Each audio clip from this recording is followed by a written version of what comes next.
بسم اللہ والصلاة والسلام علی رسول اللہ وعلی آلہ وصحبہ ومن والہ۔ پیارے بھائیوں اور دینی بہنوں، السلام علیکم ورحمۃ اللہ وبرکاتہ۔ ہادہ طریقی مائی پات کے اس کلاس میں آپ سب کا سواگت ہے، اور ہم جان رہے ہیں بڑے بڑے گناہوں کو۔ ان میں سے آج ہم کچھ بڑے بڑے گناہ جانیں گے۔ سب سے پہلے نمبر پر سود ہے۔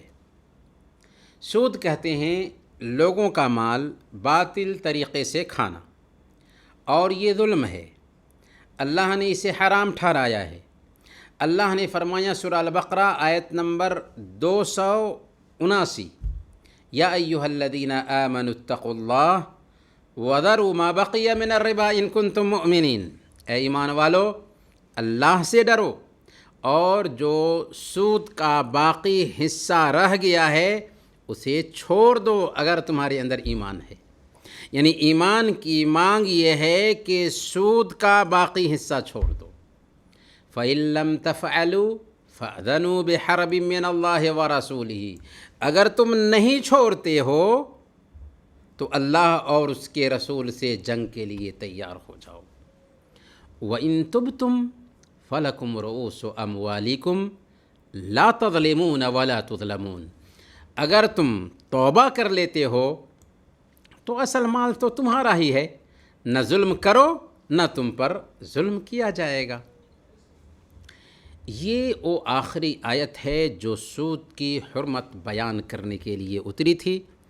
چاہے سود زیادہ ہو یا کم ہو، سود کا لین دین حرام ہے، اور اللہ نے کلیئر انداز میں کہہ دیا کہ یہ ظلم ہے۔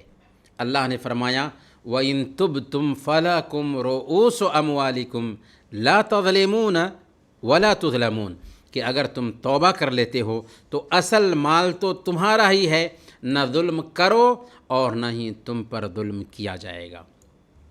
اور صحیح مسلم کی روایت ہے، حضرت جابر رضی اللہ تعالی عنہ بیان کرتے ہیں کہ لعن رسول اللہ صلی اللہ علیہ وسلم آکل الربا وموکلہ وکاتبہ وشاہدیہ وقال ہم سواء۔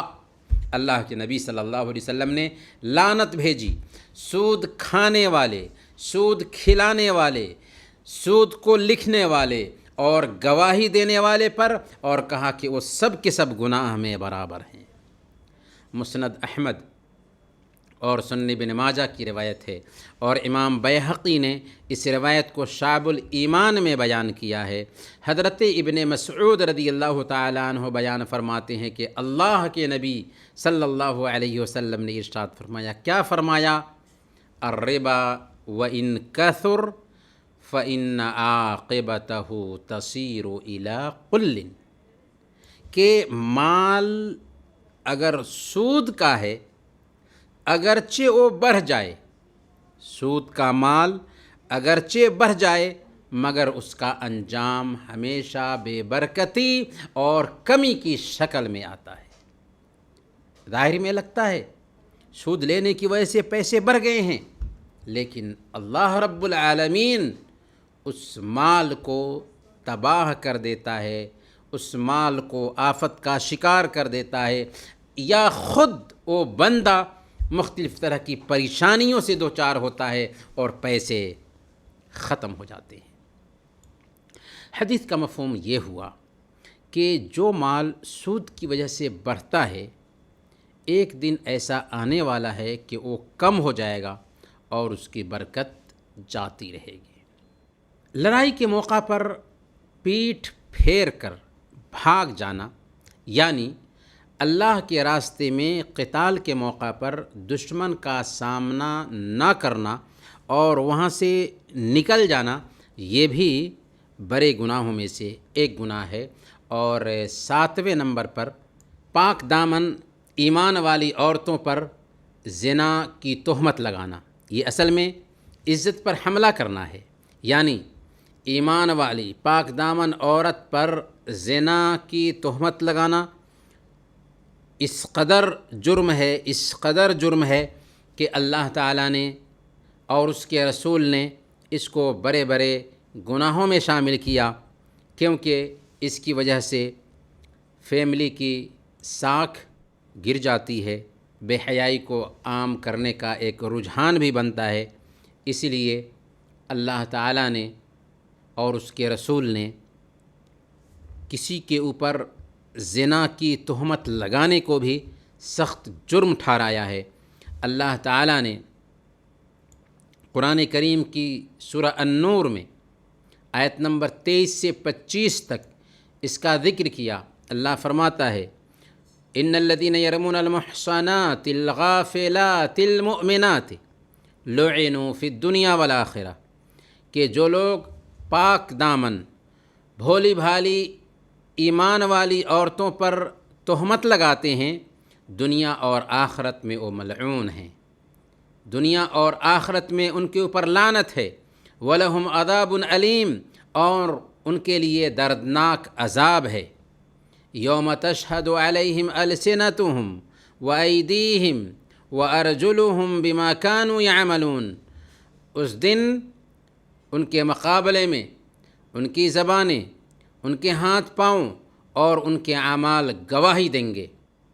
اور اللہ تعالیٰ نے سورہ النور آیت نمبر 19 میں بیان فرمایا ان الذین یحبون ان تشیع الفاحشۃ فی الذین آمنوا لہم عذاب علیم فی الدنیا والآخرہ واللہ یعلم وانتم لا تعلمون، جو لوگ مسلمانوں میں بے حیائی، اشلیلتا پھیلانے کے آرزومند ہوتے ہیں، ان کے لیے دنیا اور آخرت میں دردناک عذاب ہے۔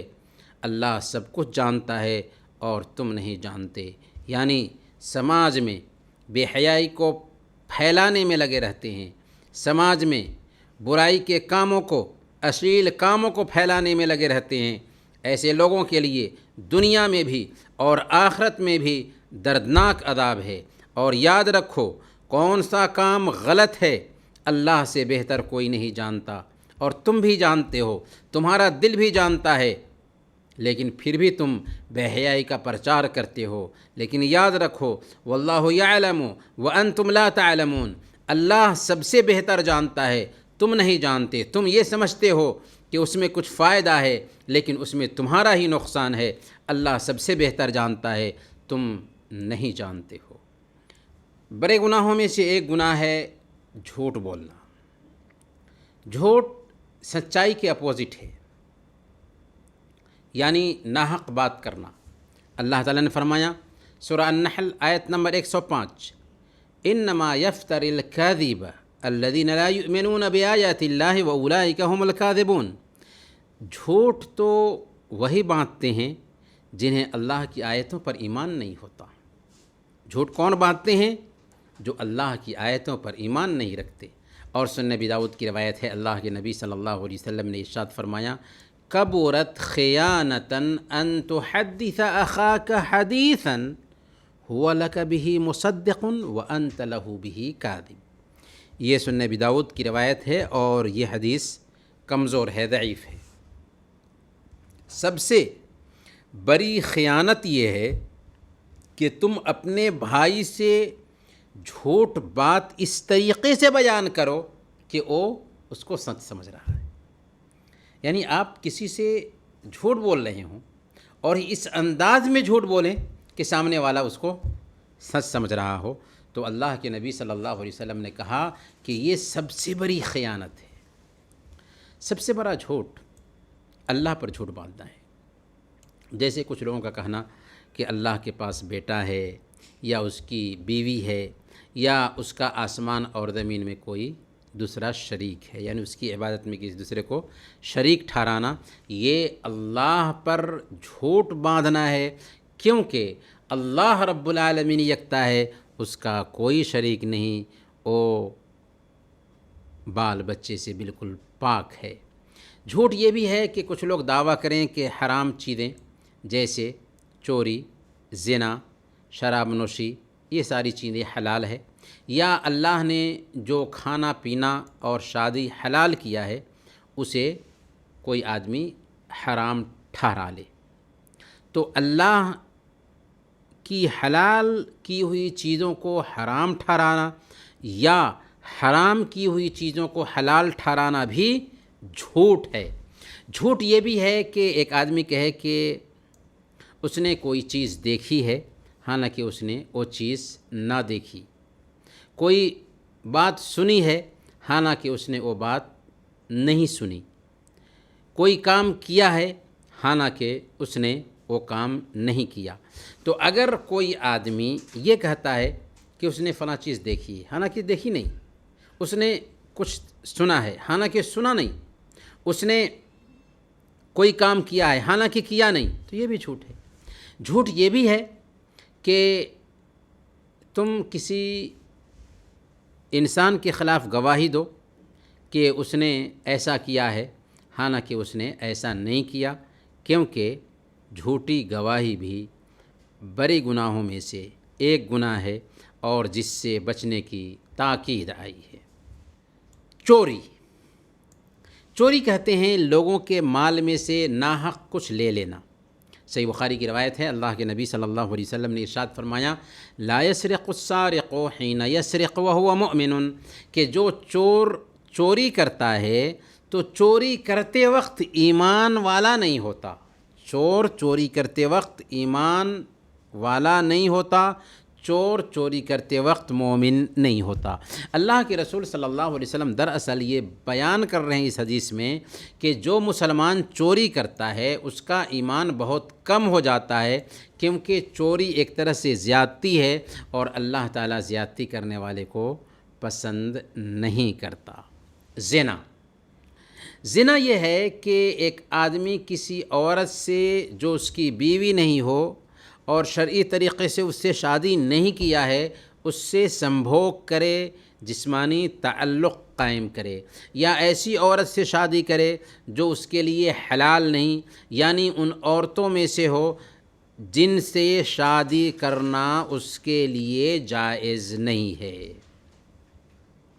اللہ تعالیٰ نے فرمایا، وَلَا تَقْرَبُوا الزِّنَا إِنَّهُ كَانَ فَاحِشَةً وَسَاءَ سَبِيلًا، زنا کے قریب بھی مت جاؤ کیونکہ یہ بے حیائی ہے، اشلیلتا ہے اور برا راستہ ہے۔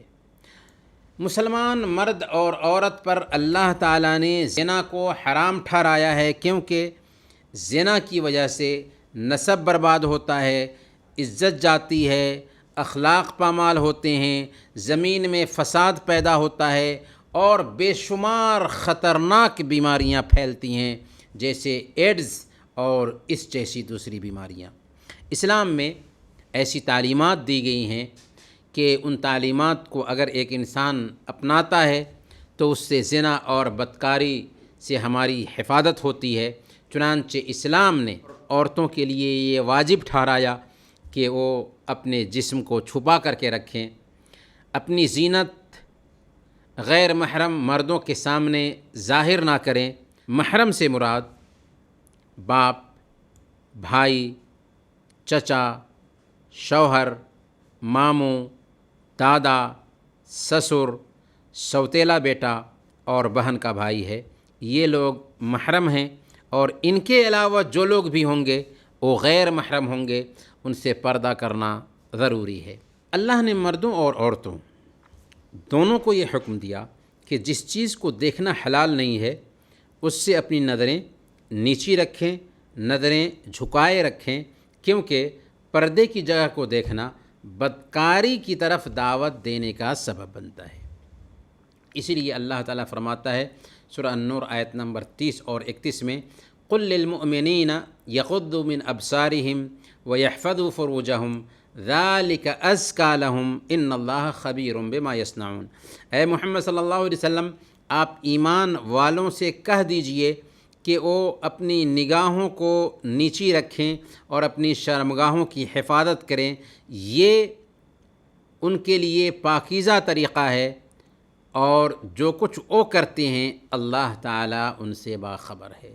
وَقُل لِّلْمُؤْمِنَاتِ يَغْضُضْنَ مِنْ أَبْصَارِهِنَّ وَيَحْفَظْنَ فُرُوجَهُنَّ وَلَا يُبْدِينَ زِينَتَهُنَّ إِلَّا مَا ظَهَرَ مِنْهَا، اور اے نبی مومن عورتوں سے کہہ دیجئے کہ وہ اپنی نظریں بچا کر رکھیں، اپنی شرمگاہوں کی حفاظت کریں اور اپنا بناؤ سنگھار نہ ظاہر کریں نہ دکھائیں سوائے اس کے جو ظاہر ہو جائے۔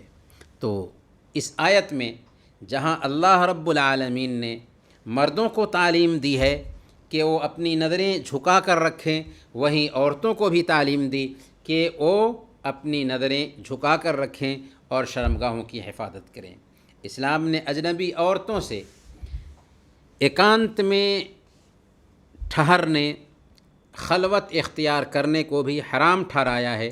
اسی طرح غیر محرم مردوں اور عورتوں کا آپس میں اختلاط، آپس میں ایک ساتھ اکٹھا ہونا بھی حرام ٹھہرایا ہے، کیونکہ اللہ کے رسول صلی اللہ علیہ وسلم کی حدیث ہے کہ جب ایک مرد اور ایک عورت ایک ساتھ اکٹھا ہوتے ہیں تو تیسرا وہاں شیطان ہوتا ہے۔ اسلام نے نوجوان لڑکوں اور لڑکیوں کو شرعی شادی پر ابھارا ہے اور شادی کا طریقہ بھی آسان کیا ہے تاکہ مسلمان زنا میں نہ پھنس سکے۔